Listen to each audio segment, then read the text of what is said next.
Hi hello everyone welcome to కమ్మగా కారంగా YouTube channel. Just 20 బాదంస్తో బాదం మిల్క్ ప్రీమిక్స్ చేసుకుంటున్నాను అనమాట. బయట రెస్టారెంట్ టేస్ట్ లానే వస్తుంది, చాలా బాగుంటుంది. ఎలా చేసుకోవాలో చూద్దాం రండి.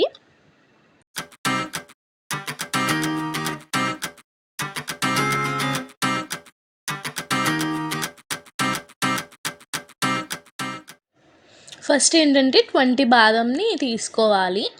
ఇంకా 2 స్పూన్స్ వరకు మిల్క్ పౌడర్, 3 స్పూన్స్ వరకు కస్టర్డ్ పౌడర్ అని ఉంటుంది. కస్టర్డ్ పౌడర్ ఏంటంటే వెనీలా ఫ్లేవర్తోనే ఉంటుంది. ఇంకా 1 ఫుల్ కప్ ఆఫ్ షుగర్ అనమాట. ఈ షుగర్ ఏంటంటే మేము మైల్డ్గా తీసుకుంటాం కాబట్టి 1 కప్ తీసుకున్నాను. కొంచెం షుగర్ ఎక్కువ తీసుకునే వాళ్ళు 1.5 కప్ వరకు షుగర్ తీసుకుంటే బాగుంటుంది. ఇవి ఇంగ్రీడియంట్స్ అన్నీ కూడా మిక్సీ జార్లోకి యాడ్ చేసుకుని, ఇందులో మనం మెయిన్ ఇంగ్రీడియంట్ అయిన బాదం పప్పును కూడా యాడ్ చేసుకోవాలి. మంచి ఫ్లేవర్ కోసం ఏంటంటే సాఫ్రాన్ కుంకుమ పువ్వు ఉంటుంది కదా, సాఫ్రాన్ ఎక్స్ట్రాక్ట్స్ని ఒక 10 నుంచి 15 వరకు వేసుకోవాలన్నమాట. ఇందులో చాలామంది ఇలాచీ కూడా యాడ్ చేస్తారు, కానీ ఇలాచీ బాదం మిల్క్ ఫ్లేవర్ అంత బాగుండదు. మీకు నచ్చితే వేసుకోవచ్చు. మెత్తగా పౌడర్లా బ్లెండ్ చేసుకోవాలి.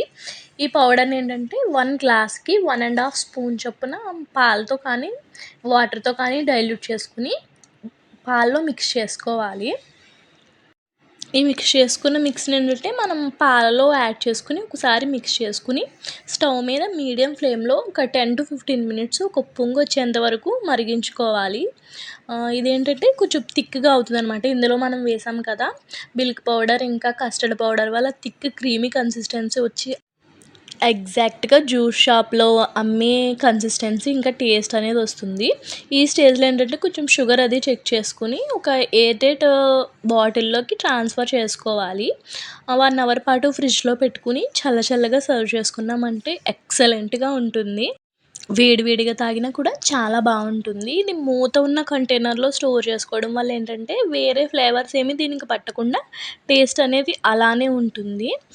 ఇది చల్లగా సర్వ్ చేసుకుని పైనుంచి బాదం కాజుతో సర్వ్ చేసి పిల్లలకి ఇచ్చారంటే బయట నుంచి తీసుకొచ్చేవా అని అడుగుతారు. మిగిలిన ప్రీమిక్స్ పౌడర్ని ఎయిర్టైట్ కంటైనర్లో స్టోర్ చేసుకున్నామంటే 3 మంత్స్ పాటు స్టోర్ ఉంటుంది. Thanks for watching.